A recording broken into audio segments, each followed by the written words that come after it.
महाराष्ट्र विधानसभा निवडणुकीच्या अनुषंगाने राजकीय हालचालींना वेग आला आहे। आज वंचित बहुजन आघाडीने पहिल्या 11 उमेदवारांची घोषणा केली आहे।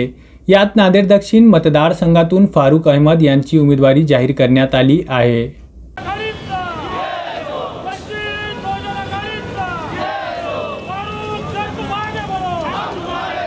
उमेदवारी घोषित झाल्यानंतर फारुक अहमद यांनी दर्गा हजरत दुलेशाह रहमान येथे भेट दिली।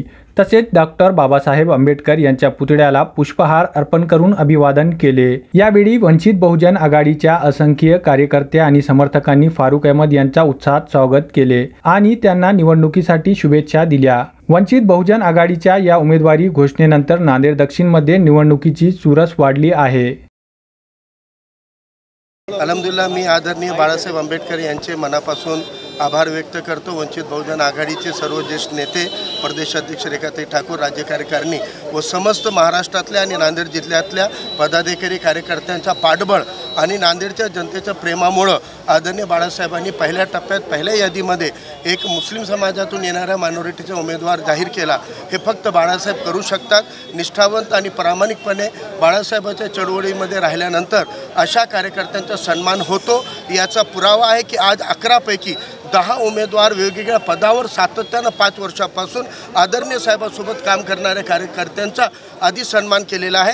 यापुढे आघाड्या होतील, वाटाघाटी होतील, परंतु हे निष्ठावंत कार्यकर्ते आम्ही कोणत्याही स्थितीमध्ये डावलणार नाही, जणू असा संदेश आदरणीय बाळासाहेब आंबेडकरांनी दिलेला आहे। नांदेड जिल्हा हे आंबेडकरवादी चळवळीचा बालेकिल्ला राहिलेला आहे। पहिला खासदार बाबासाहेबांच्या पक्षाचं उमेदवार इथून खासदार राहिलेला आहे आणि सतत 67-72 पर्यंत 2 नंबरचं मतं घेणारा उमेदवारसुद्धा हा बाबासाहेबांच्या विचाराच्या रिपब्लिकन पार्टी ऑफ इंडियाचा उमेदवार राहिलेला आहे। इतकं गड असतानासुद्धा रिपब्लिकनचं गड ढासळण्यात आलेला आहे। 4-4दा मुस्लिम समाज इथून निवडून येऊन आमदारकी भोगलेला आहे। अनेकदा इथून MLC झालेला, मंत्री झालेला आहे, लोकसभेचा डेप्युटी स्पीकर झाला आहे, परंतु त्यांचं पण नेतृत्व संपुष्टात आणलेलं आहे। आता हे शिळे झालेले घराण्याचे नेतृत्व कडेला लावून सर्वसामान्य चळवळीतला सर्व समाज घटकासाठी, शोषित पीडितासाठी लढणारा कार्यकर्ता हा विधानसभेमध्ये पाठवण्याचा संकल्प नांदेड जिल्ह्याच्या जनतेनं घेतलेला आहे। यामुळं हे पहिल्या यादीमध्ये जाहीर झालेले सर्वच उमेदवार विधानसभेमध्ये जातील एवढा आत्मविश्वास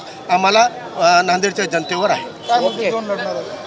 नांदेडमध्ये खूप मोठं आहे की 2 नद्याच्या मध्ये वसलेलं नांदेड असून सुद्धा नियमित पाणी पुरवठा नाही। पाणीसाठी शेकडो हजारो टँकर लावावं लागतात। पहिला अजेंडा आहे गोदावरीचं शुद्धीकरण आणि गोदावरी नदीचं सुशोभीकरण आणि वॉटर स्टोरेजची कॅपॅसिटी वाढणे। विष्णुपुरीचा गाळ काढलं तर आपल्या नांदेडला मुबलक पाणीसाठा मिळू शकतो, शेतकऱ्यांना पाणी मिळू शकतो। अजून एक रिझर्वायर बनवण्याची गरज आहे। याशिवाय जे मागास घटक आहेत त्या मागास घटकांच्या वस्त्यांना 50 वर्षापासून कोणत्याही आमदारांनी निधी दिलेला नाही आहे। मग मागास घटक, schedule caste, schedule tribe, OBC, minority वस्त्यांमध्ये जे 50 वर्षाचा अनुशेष राहिलेला आहे, जे 50 वर्षाचा बॅकलॉग राहिलेला आहे, निवडून आल्यावर 5 वर्षामध्ये ते बॅकलॉग प्राधान्यानं पूर्ण करणार आणि सर्वसामान्य जनतेला, पीडित, शोषित, कोणत्याही धर्मजातीचे असोत, पीडितांची आवाज असेंब्लीमध्ये, विधानसभेमध्ये बुलंद करणे हे एकमेव निर्धार करून आम्ही निवडणुकीच्या रिंगणात